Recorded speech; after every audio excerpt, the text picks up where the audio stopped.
आज सचिन मोवाळ यांचा जन्मदिवस आहे आणि जन्मदिवसानिमित्त आम्ही यावर्षी काहीतरी वेगळं करायचा निर्णय घेतलेला आहे.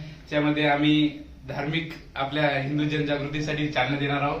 तर आम्ही आज प्रवचनाचा छोटासा कार्यक्रम घेतलेला आहे. मंडळी बरीच उपस्थित आहे. कार्यक्रमाचा आस्वाद घेणार आहे. धन्यवाद.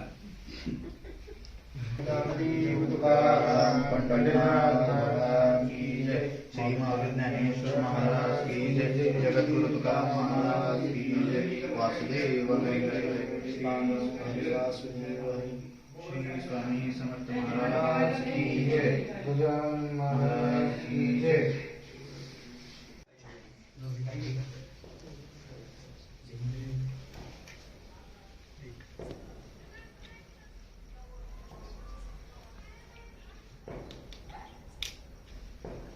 सरस्तं पदं भूजति जतिकप्रदेशं समाधिस्थमूर्तिं भजे ज्ञानदेवं. गुरुर्ब्रह्मा गुरुर्विष्णु गुरुर्देवो महेश्वरा. गुरुर्साक्षात् परब्रह्म तस्मै श्री गुरुवे नमः.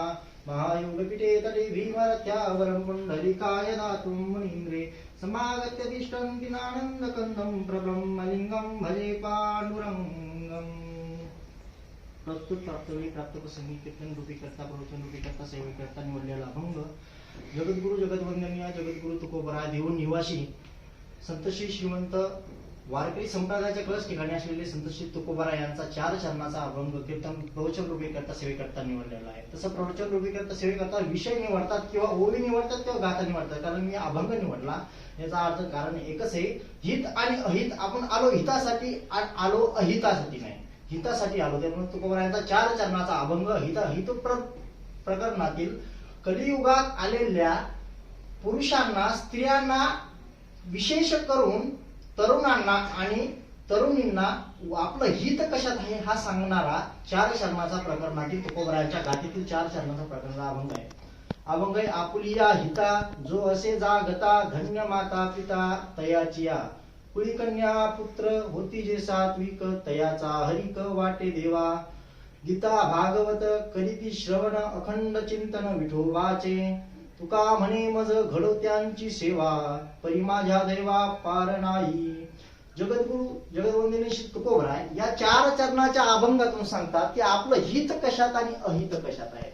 एवढंच नाही तर तुकोबरा त्यांना वंदन करतात, त्यांच्या माता पित्यांना सुद्धा वंदन करतात की ज्या कलियुगात अघोर काळात ज्या तरुणांना आणि तरुणींना कन्यापुत्रांना त्यांचं हित कळतं, त्यांच्या आई वडिलांना आणि त्यांना सुद्धा अभिवादन तुकोबरा या 4 चरणाच्या अभंगातून करतात. पहिल्या चरणात तुकोबरा सांगतात कुळी आपुलिया हिता जो असे जागता धन्य माता पिता तयाचिया. तुकोबरा सांगतात आपुलं हित आणि अहित. आता तसं जर पाहिलं तर आपण फर्स्ट इयर मध्येच वाचलेलं आहे. हित आणि अहित हे माणसाच्या आयुष्याचे 2 प्रकार आहेत. प्रकार म्हणता आपण त्याला आयुर्वेद मध्ये सांगतात की लाईफ आहे, ही 2 प्रकारची लाईफ आहे. पण तसं नाही की 2 प्रकारची ती लाईफ असेल आयुर्वेद सायन्सनुसार. पण वेदांत शास्त्र सांगतं हित आणि हित हे माणसाच्या आयुष्याचे 2 प्रकार आहेत. जो हित आणि अहित, हिताने जातो मोक्ष प्राप्ती, अहिताने जातो विद्गतीला प्राप्त होतो. पण तुकोबरा सांगतात आपुलिया हिता जो असे जागता धन्य माता पिता तयाचिया. माता पिता अगोदर घेतले. आपुलिया हिता आपलं हित जो जाणतो तो तुकोबरा म्हणतात त्यांच्या माता पिताला मी धन्य देतो, धन्यता देतो. आता तुकोबरा सारखे संत माता पितांना आपल्या धन्यता देतात. याचा अर्थ हेच होतो एकतर जगात सर्वात श्रेष्ठ ते असतात, देवापेक्षाही संतापेक्षाही सर्वात श्रेष्ठ ते असतात की जे आपलं हित जाणतात. दुसरी गोष्ट जे धर्माचरण करतात. तिसरी गोष्ट कोणत्याही प्रकारचं काही वाचिक मानसिक पाप त्यांच्याकडून होत नाही. चौथी गोष्ट आणि स्त्रियांमध्ये पवित्र म्हणजे पवित्रता, त्याला म्हणतात आपण तुका म्हणे पतिव्रता तिची देवावरी सत्ता. आणि तरुणांमध्ये किंवा सर्वत्व ज्ञानामध्ये तुकोबरा सांगतात की आपलं हित जाणणाऱ्याला त्यांच्या माता पित्याला मी धन्यता देतो. आता आपलं हित कशात आहे. आता जो ज्या मार्गाने जाईल जो जे वांसिल तो ते लावो प्राणी जात. आता अवतार प्रभूने आता बरेचसे अवतार धारण केले. त्यामध्ये भगवान विष्णूचे 24 अवतार आहेत, पण मुख्य अवतार आहे 10 अवतार आहेत. त्यामध्ये 9 अवतार झाले, 10वा अवतार अजून कलिकी म्हणजे कलियुगाचा नाश करण्यासाठी आलेला बाकी आहे. तर हे अवताराचा आणि तुम्ही म्हणसाल मग अवताराचा आणि हिताचा कसं काय संबंध आला. कारण ज्या ज्यावेळी आपण हितातून अहिताकडे जात असतो त्यावेळी संतांचा, त्यावेळी आपल्या आईवडिलांचा, पहिले तर आईवडील आपले अहिताकडून अहिताकडे देवाने पहिले आईवडील दिले, त्यानंतर गुरु दिले, त्यानंतर देवाने अगोदरच अवतार धारण करून ठेवलेले आहे. आपण अहितापासून हिताकडे जाऊ.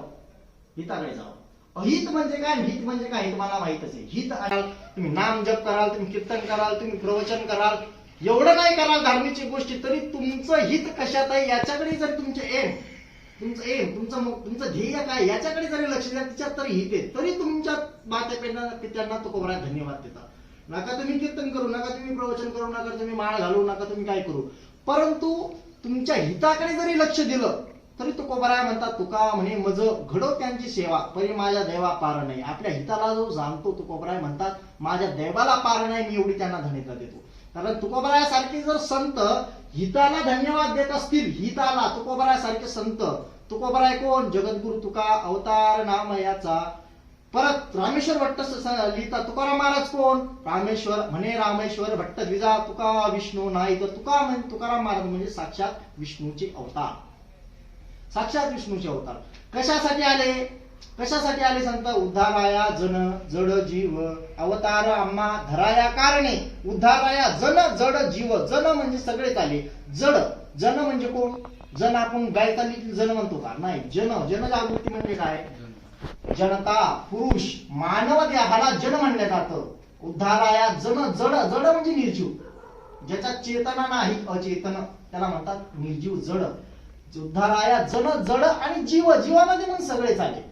मग फक्त मानव देहाचा, फक्त जडाचाच आणि फक्त निर्जीवांचा उद्धार करण्याकरता तुकोबरा आले का, नाही, तर उद्धाराया जन जड जीव, मनुष्याचा, याचा जे निर्जीवांचा सुद्धा आहे आणि प्राण्यांचा सुद्धा आहे. मग तुकाराम महाराज म्हणतात, एवढ्यासाठी जर उद्धार करण्याचा कसा केला, जनांचा तर उद्धारच केला, आपल्याला गात्यासारखा पंचवेद निर्माण करून तुकोबरायाने दिला.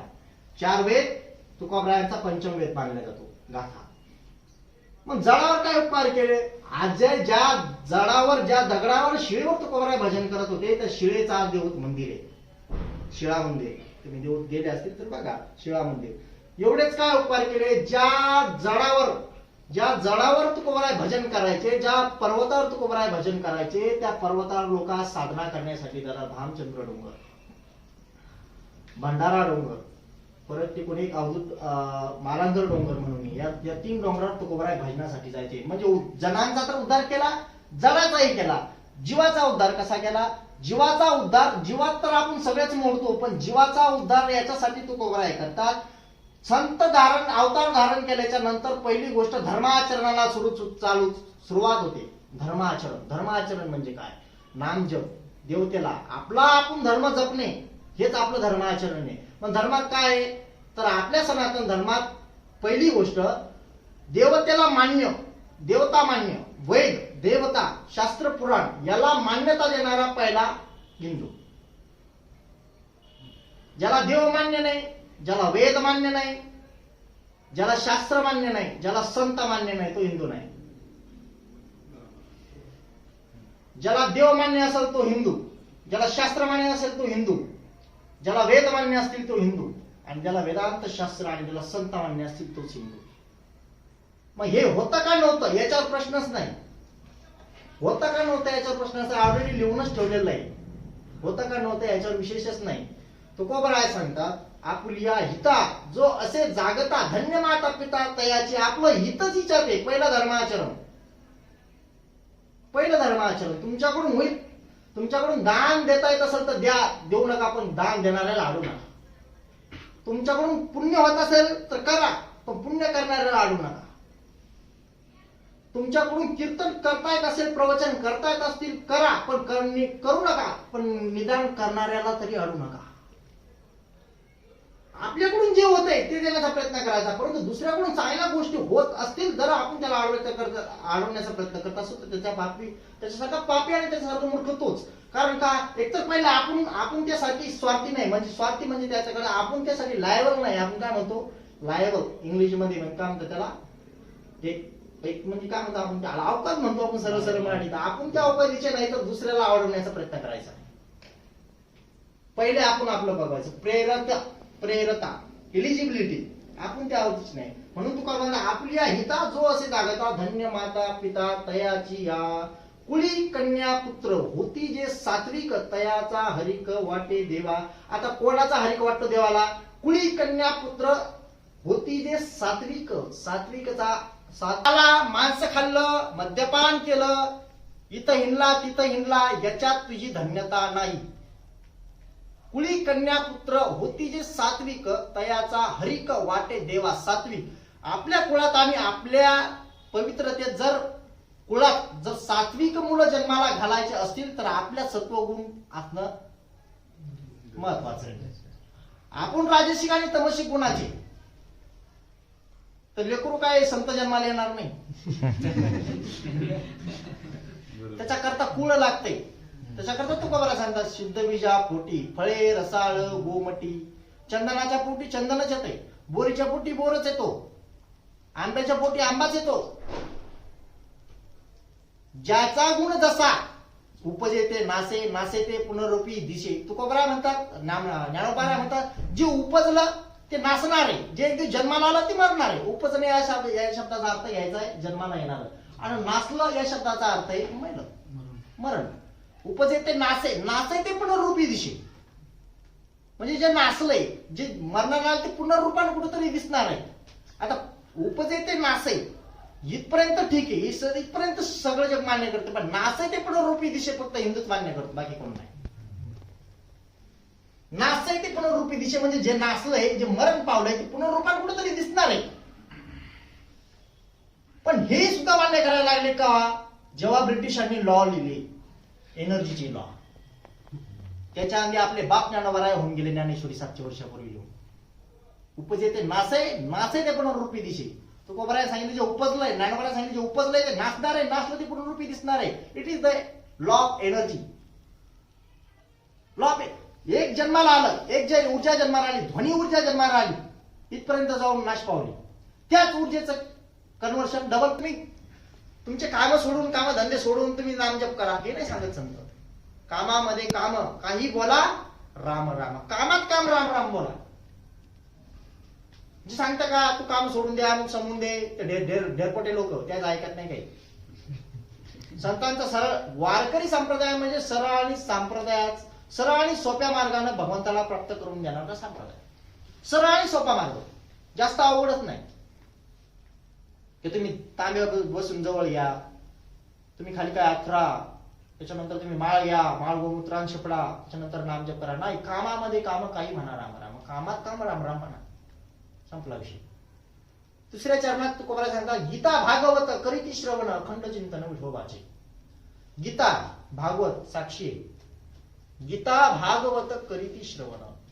गीता ही, आता तुम्ही म्हणतात गीता आणि भागवत काय वेगळं आहे का? गीतेने सुद्धा भगवान श्रीकृष्ण, गीता हा भगवान श्रीकृष्णाने उपदेश केलेला उपदेश आणि भागवती कृष्णाचं चरित्र. एकाच व्यक्तीने केलेला उपदेश आणि त्याच व्यक्तीचं चरित्र तुकोबा एका चरणात सांगतात. त्याच अवतार.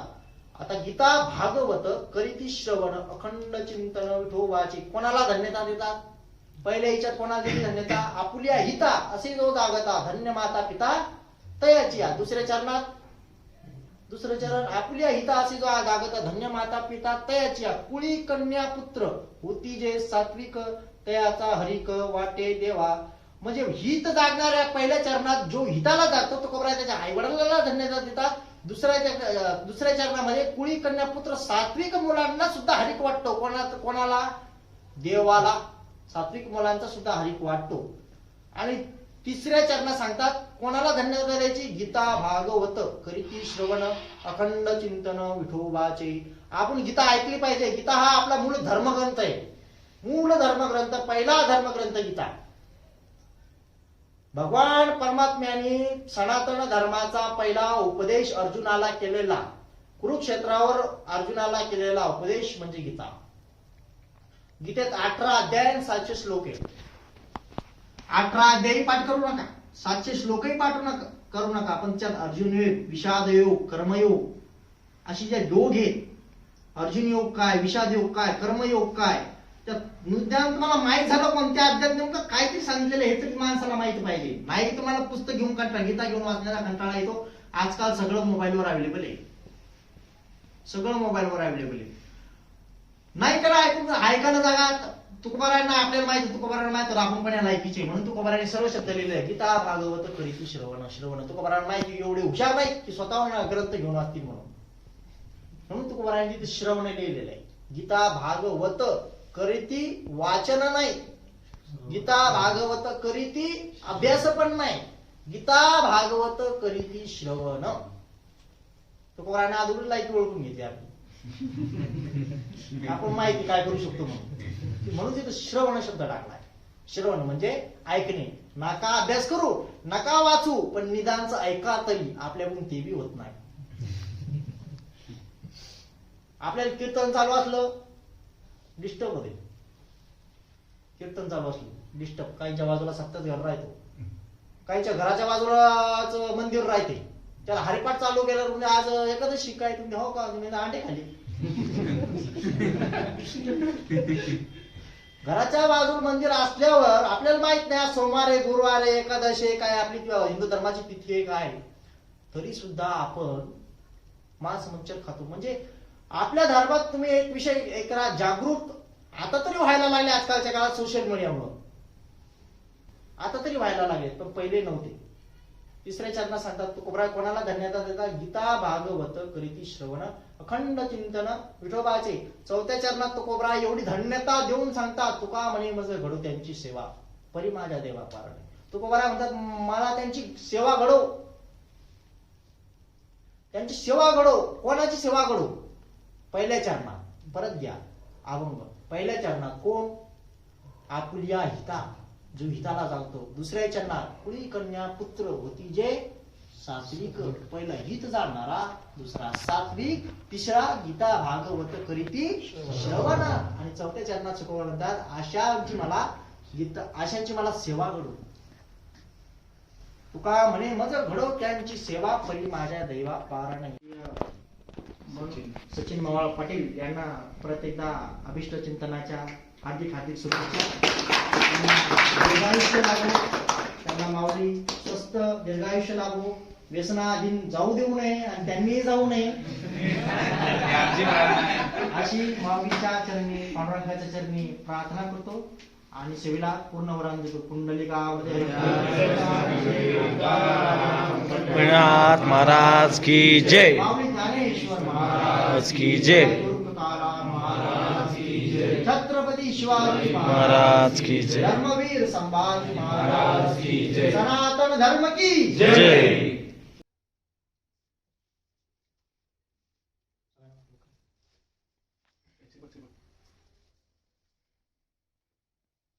आज 26 डिसेंबर रोजी सचिन मवाळ यांचा बर्थडे होता आणि त्या बर्थडेच्या निमित्ताने मी काहीतरी आगळे वेगळं करायचं ठरवलं होतं. नेहमी केक पार्टी गिर्टी खून खराब होत राहते, पण आज काहीतरी वेगळं करायचं ठरवलं म्हणून आम्ही एक धार्मिक म्हणून महाराज कीर्तनाचा एक प्रवचनाचा छोटेखानी कार्यक्रम ठेवला होता. तो चांगल्या रीतीने पार पडला आणि पुढच्या वेळेस आम्ही अजून असेच काहीतरी नवीन नवीन बर्थडेला उपक्रम राबवत जाऊ. आता यावेळेस प्रवचन घेतलं, पुढच्या वेळेस आम्ही अनाथ आश्रमात जाऊन बर्थडे करणार आहे किंवा अजून दुसरं काही असं कोणाकडे कल्पना असतील तर तुम्ही पण सांगत जा. आज तुम्ही उपस्थिती लावली, प्रवचनाचा लाभ घेतला, याबद्दल तुमचे पण आभार. आणि महाराज आमच्या विनंतीस मान देऊन आले, त्यांचे पण आम्ही आभार व्यक्त करतो. धन्यवाद.